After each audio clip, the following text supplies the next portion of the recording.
I mean, my goodness. There's getting blown out. There's losing a close game. But then there's looking completely non-competitive. That's another level of embarrassment.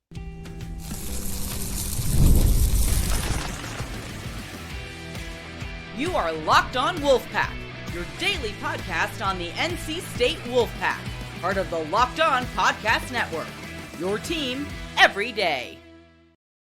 What's up, Wolfpack Nation? It's time to get locked in with Locked On. Thanks for making Locked On Wolfpack your first listen each and every day. We are free and available wherever you get your podcast and on YouTube. Part of the Locked On Podcast Network, your team every day. Our Saturday evening post-game live is brought to you by Mazda.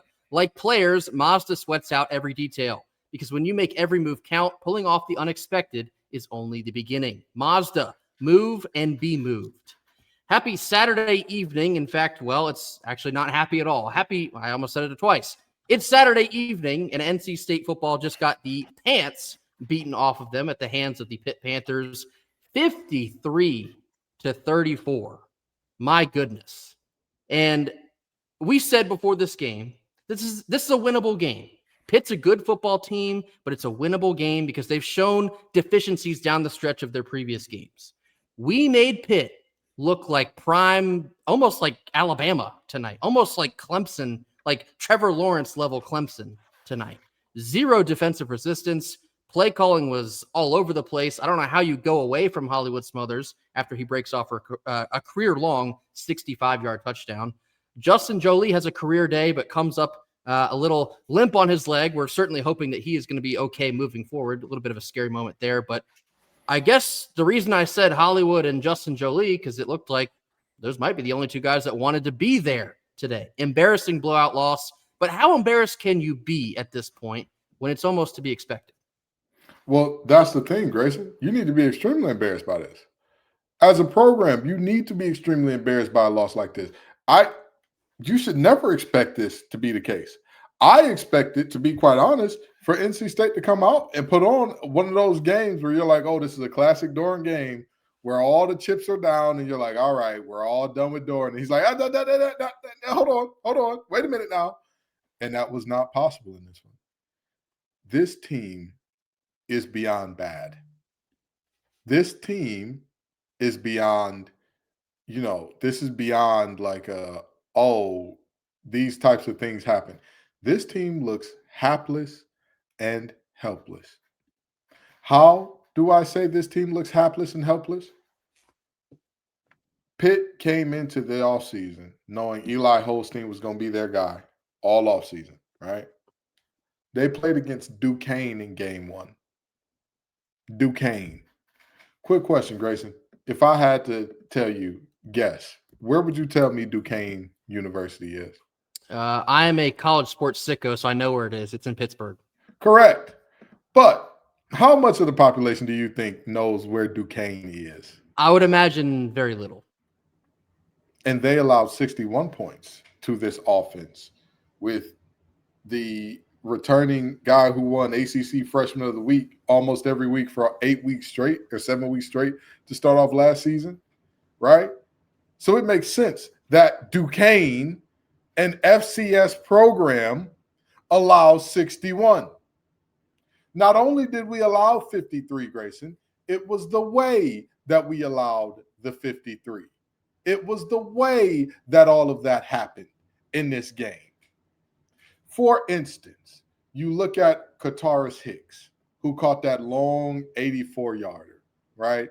And you say to yourself, well, man, Mr. Hicks must have been burning people all year long pretty much, right? He's had one other 100-yard game. One other game of beyond 20 yards all season. That was at Louisville and a loss. That's it. Other than that, we're the only time that he's shown up in this massive way. This is embarrassing. And the worst part about that play, this is why I say we look hapless and helpless. Brian Nelson II is number 7, correct? He is, yes. He was playing off 7 yards. Can't do it. At the start of that play. What else can DJ Elliott do? What else can he do? As much as I want to say, hey, DJ Elliott, this is 100% on you. If I place a guy 7 yards off and he gets beat for an 84-yarder, you will never play for my defense again. I do not care how good you are, what's going on, you are playing 7 yards off. And a guy takes your top off from 7. A guy that before this game had one game of 20 yards or more all season. I know what to do. If you know what to do, I do. This was a complete and utter embarrassment. And honestly, the defense is so bad, people almost would let the offense skate. People almost would let CJ Bailey. It's 4th down. Even if you have no option, 90% of the time, and it's well documented. Last week's Locked On Look of the Week was a time where CJ Bailey should have just thrown the ball away, and instead he floats something into the middle of nowhere. Now, let me say this. That's never appropriate on any down. Floating something up to the middle of nowhere where there are none of your receivers, never appropriate at any point in time. However, we could at least understand more if that play happened on 4th down in this game where it's like, he wanted to get something behind it. He just didn't get it. To throw it away on 4th and 2, brother, throw up a 50-50 prayer. Because guess what? If they intercept, and I mean this now, if they intercept the ball and you throw it deep to... It's a punt. It's an arm punt. Yes. If you throw it deep to Keenan Jackson, they intercept it. From a knowing ball standpoint, what just happened? Oh, well, they got worse field position than if they would have caught. And you know the best case scenario throwing up that 50-50 ball? You get a catch. You get a pass interference. You get something. You give your guys a chance. And to me, that's the problem. I'm not seeing guys being given a chance by execution nor coaching. Hollywood Smothers, that continues to be the star that he is. And I want to say this right now. Mr. Smothers and the Smothers family, I apologize. Mr. Jolie and the Jolie family, I apologize. They deserve better. Really and truly. The young man hurt his quad and is limping into the end zone, giving it everything that he's got. Justin Greg Jennings Jolie. And then on the other side, one guy wearing 7 is limping into the end zone with a bad tire. And then on the other side, we playing 7 yards off at number 7 and getting beef every 84 yards. We got Hollywood out here doing everything he can to say, when you give me the ball, put the team on my back. I'm going to make it happen. I talked all week about, the Sharks are serious. There was a reason that Grayson and I didn't say the only way we win this game is Hollywood Smothers goes off for 100-some-odd yards. You know why? Because their linebackers are that good. They're one of the best linebacker corps in the nation. And Hollywood Smothers say, don't worry about it. Best linebacker corps in the nation, worst linebacker corps in the nation. Don't matter. Give me the ball. Give me the ball. Okay? And what does he do? Goes off for a 60-something yarder. And what was our response to that 60-something yarder? How many times did Hollywood touch the ball after that, Grayson? If I'm not mistaken, I think he might have only had 4 to 5 more carries after the fact. He finished with 8 total. And I don't recall him touching the ball much after that 60. A career-long 65-yard touchdown. And you basically just go away from that. Now, it doesn't help when you're down by 20 points and you're essentially forced to throw the ball. But again, it's one of your best players. You have to have the ball in his hands to give yourself a shot to win that game. How you go away from him almost entirely is beyond comprehension. This team, to me, we knew the defense was going to be bad, but to be this bad it's awe-inspiring. It quite literally is awe-inspiring. Not a single defensive back within 5 yards of the line of scrimmage, and you get beat for 84 yards. How? Who is that buster? Who is not doing their job? Who is not doing their job? This was as disappointing of a game as I have seen in quite some time. And to be quite honest, I don't know which one feels worse. this game or the Virginia Tech game based upon the fact that we let Pitt's offense do things that they had not done all season since Duquesne to us. All types of stuff. Freshman passing record in terms of yards, Grayson. A Pitt freshman passing record given up in this game. I don't know, like, what this team continues to disappoint. It continues to frustrate, and it feels like a gut punch to, and it's getting so bad. The fan base is now doing, and Wolfpack Nation, this is all love, this is no shade, but Wolfpack Nation is now doing revisionist history for all the other sports based on how bad football is. I mean, people are drawing Will Wade as Atlas, holding up the world as if Westmore ain't took us to more Elite Eights than we got in all of our men's basketball history, darn near. If I'm not mistaken, he might have more Elite Eights than we have in men's history. I know he got more Sweet 16s. I'm pretty sure about that one in terms of, recent history. It's getting so bad, people are forgetting we got a soccer team that's one of the best in the nation. It's getting so bad that people are forgetting we got a cross-country team that's one of the best in the nation because we are getting whooped on like this. And Wolfpack Nation, again, this is no shade. I'm not blaming y'all for this response because we're watching what we're watching. This is the sport that everybody watches. We're in America, okay? As much as soccer is the beautiful game, don't nobody give a damn about that. They don't care in America. It's just what it is. And we're sitting here watching a team. Again, Grayson, I mean this very genuinely. They look hapless and helpless. They look like another team is having their way with you and you can do nothing to stop it. They are imposing their will on you, doing whatever they want to do, and you can do nothing to stop it, which is embarrassing. To answer your question about which was more embarrassing, this loss or the Virginia Tech loss, I think I'm still hung up on that one, especially because it was at home and Virginia Tech had just fired their coach. How you lose that one is still boggling my mind. But like I opened the show with, to go on the road and just look non-competitive for 4 quarters, that's like, you just reach a whole nother level of apathy. And that's the word that you're going to see probably a million times on social media upcoming this week. Apathy. The fan base is apathetic. And especially when Will Wade and men's basketball, they hit the floor for the first time publicly tomorrow on Sunday. The exhibition game in Greensboro, hoping for some excitement there because we certainly did not get it here. I mean, to extend Kenton's point here, we're looking for any other NC State sport to mention instead of talking about this game. Men's soccer is playing right now. They're having a great season.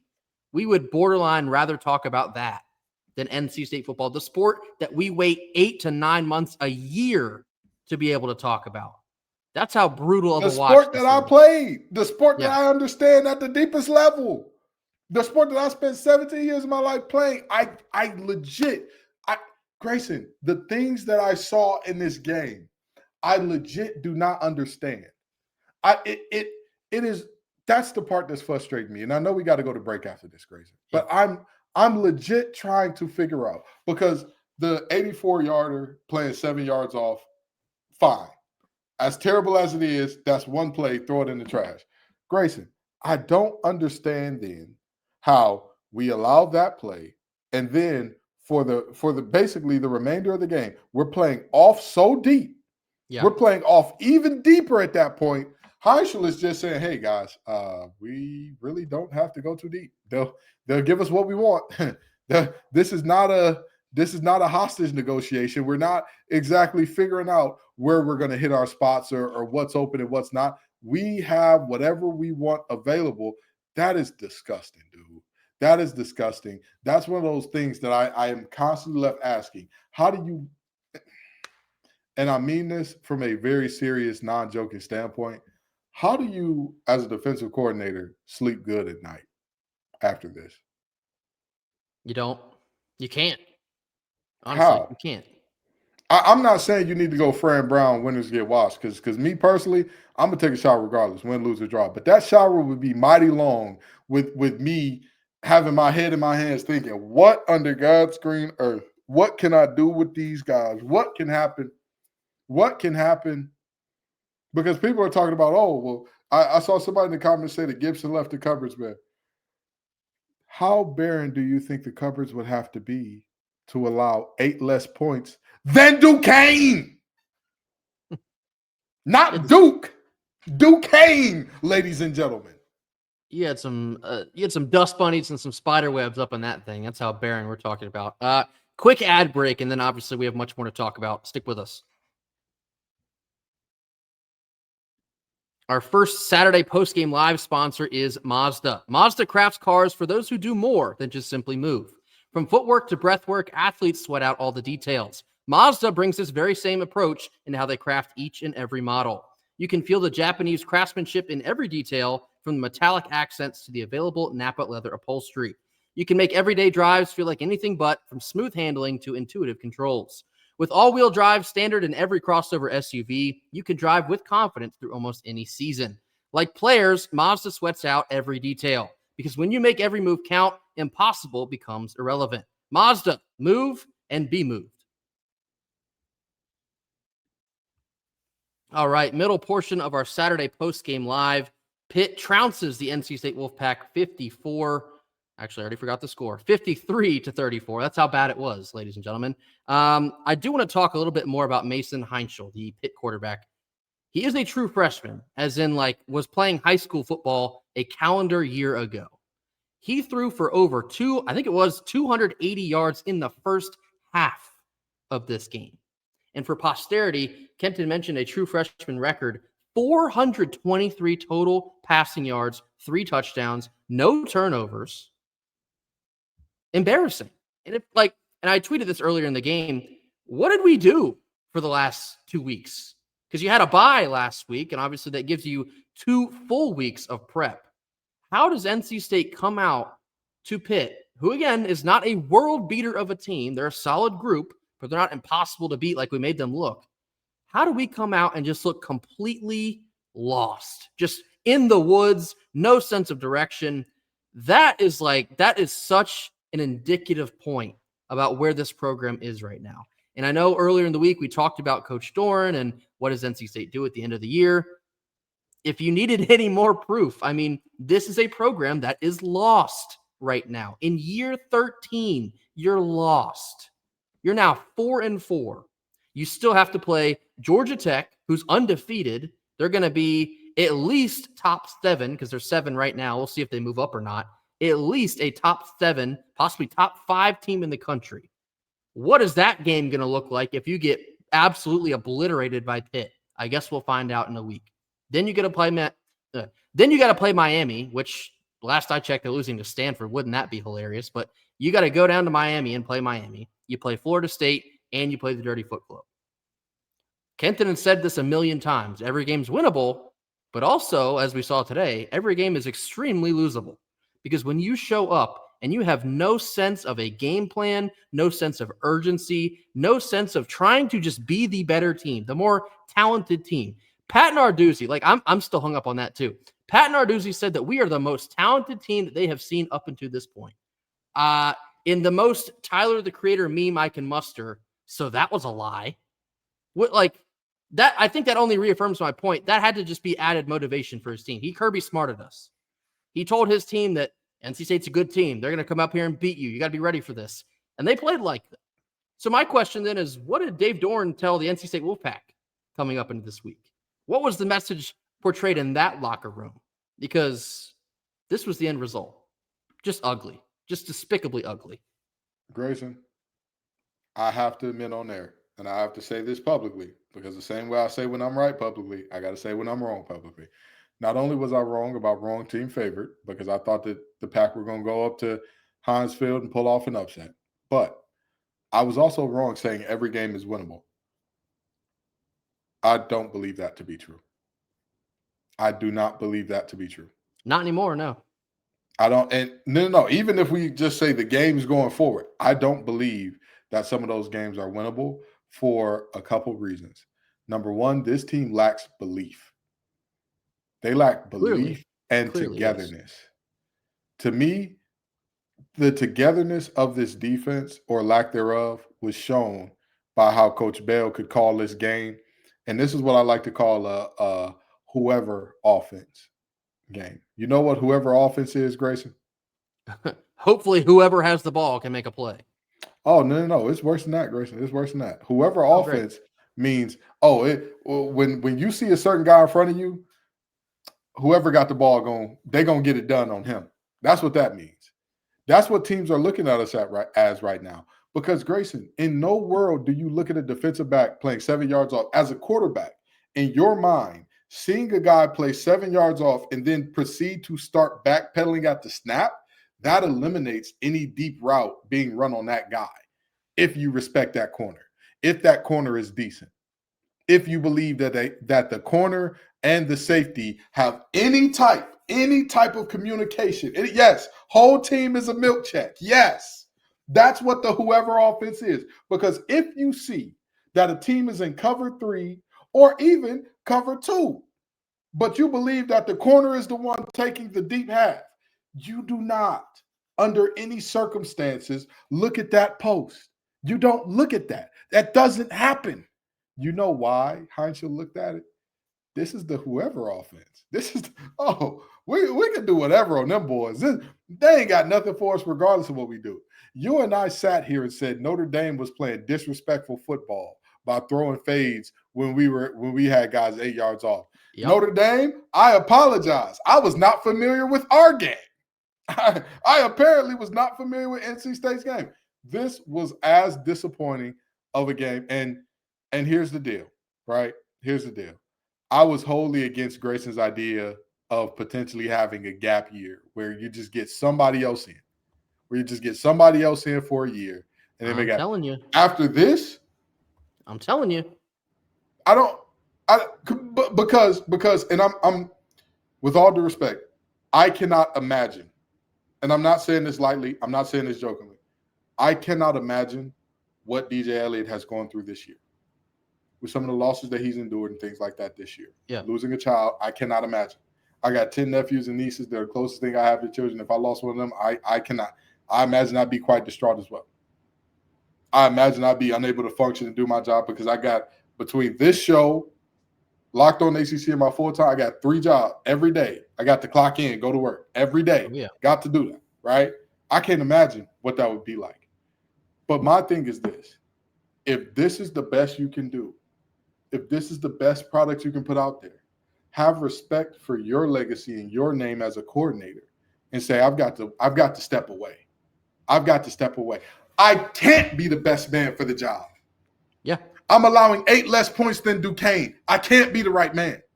It can't be me. Again, I don't want to hear the cupboards are absolutely barren because we've got 2 rush ends that have been playing like their hair is on fire all year. But then I'm watching our pass rush, and for whatever reason, we have them running games and stunts that are taking all day and tomorrow to develop. If you're going to run a game that takes all day and tomorrow to develop, that means that you're trusting your DBs to hold up in deep coverage. Why would you do that with this bunch? What about that makes sense to you? Oh, okay. This is a moment where it's very clear. House got to be cleaned. House got to be cleaned. And there's no way around that. There's no way around that. No. Wait, is Wake Forest actually 5-2? Is that a thing that's actually happening? They beat SMU. Wake Forest has won 5 games? I don't think they're 5-2 though. Let me check on Lord that. have But mercy. They did beat SMU today. I did see that. Okay. Wake Forest is 5-2 and 7th in the ACC standings. But our cupboards are barren, guys. The cupboards were left barren. That's the type of stuff I mean. You can't tell me that a coach that's coaching Robbie Ashford to wins is a thing that's happening. And meanwhile, you're going to tell me we just don't have the NIL support. And Wake does? You sure about that? I'll tell you what they do have over there in Winston-Salem. They got a better coach. This is it. This is time. And again, I say this with all due respect. And Doran knows I've talked to him offline in person about this. Grayson has seen me and Doran interact at ACC Media Days and have conversations that didn't exactly look like it was the friendliest thing in the world and all that. Because I'm going to always tell you the truth. And right now, I normally, when I say, okay, you've got to bring him back, there's some reason. I don't care how brutal the coaching search is this year. If you need to go a gap year, do the gap year. Do the gap. Because even the teams that are on gap year are looking a lot better than we are. Even those teams are looking a whole lot better than we are. Stanford is hanging tough right now with Miami. Stanford is leading Miami potentially going into halftime, most likely going in tied, even if something goes wrong for them boys. And you're going to tell me that, oh, yeah, the cupboards are just too barren to keep up with Pitt. The cupboards are just too barren. We can't keep up with the Pitt Panthers, but somehow Stanford can keep up with Miami. Enough. Hey, it's been real. It's been fun. Again, this is not to diminish Doran's legacy and what he's done here, because he has done very good things here. This is not me disrespecting that and saying that nothing good has happened under Doran. However, Boo Corrigan, you know what you got to do. You know what you got to do. And here's the deal. With Boo Corrigan's track record of hiring coaches, I'm not even mad if he goes out and says, you know what, we got to take a big swing, or we got to go out there and go. We got to take a risk on an unproven somebody, but we're gonna do something to get something new here. I'm not mad at it, because the lack of effort, the lack of passion, the lack of vision, the lack of execution, I can't do it no more. I can't do it. We're sitting here arguing about which DBs are getting beat the worst. With all due respect, my boy Cam hopped in my mentions and said, hey, man, what do you see in this player? I say he takes chances. He at least takes chances. These guys are getting beat deep without taking the chance. I don't understand how you play conservative and still get beat over the top, but, this feels like the Mud Dogs before Bobby Boucher got there, because this is just, wow. Last thing before I read another ad. This is actually the second time I've brought this up, but when three of your pillars for your NC State football program are hard, tough, and together, and when you are now past the halfway point of the season and you are none of those three things, it's time to make a change. The identity that you have tried to establish for over a decade now, you don't resemble any of that anymore. You don't. And I remember Dave at ACC Kickoff, he kind of, and if you go back and listen to some of those comments, you can start to read the tea leaves a little bit. But what he said was essentially something to the effect of, when I feel like I can't do this job anymore, when I feel like I can't serve my players anymore, then I'll sit and think about that. I think what you're seeing is a live reenactment of that. Everything that we're watching through these games, in terms of body language, in terms of aggressiveness, in terms of comments in the media, it is all indicative of a person that has mentally checked out. And I struggle to find any leverage anywhere for someone to argue against that. How you get battered and bruised and completely obliterated on the road like this for the second consecutive game now. Hopefully it's the last time this season, but I wouldn't be hanging my hat on that either. It's, enough is enough is enough is enough. Coming up next, we have a quick ad break before we finish out our show. Stick with us. Our second post-game Saturday night ad read is from FanDuel. The NFL season is here, and FanDuel has an offer that you do not want to miss. Right now, new customers can bet just $5 and get $300 back in bonus bets if that first $5 bet wins. That's right. Pick a bet, put down $5, and if that thing hits, you'll unlock $300 in bonus bets to use across the app. I guess perfect time to just put this out in the universe. If you followed G Boone's three-piece, you went 3 for 3. I hit that. Justin Jolie scored not once but twice. CJ Bailey threw for exactly 225 through the air, and he threw 3 passing touchdowns, which, if my math is correct, is greater than 1.5. So if you followed, you're welcome. If you didn't, please play responsibly in the future. But that is all happening on FanDuel. So what are you waiting for? Visit FanDuel.com to download the FanDuel app today and get started. FanDuel, play your game. Last couple minutes here Saturday evening. Again, thank you all so much for joining us, not just on this show, but all of these shows, through the good, the bad, and in this case, the ugly. We thank you all so much for being here with us. It serves as like a therapy session for the two of us as well, because as I always do, I'm looking through these comments and I see things that I agree with. I see things I don't agree with too, but I like seeing that for the conversation point of it all.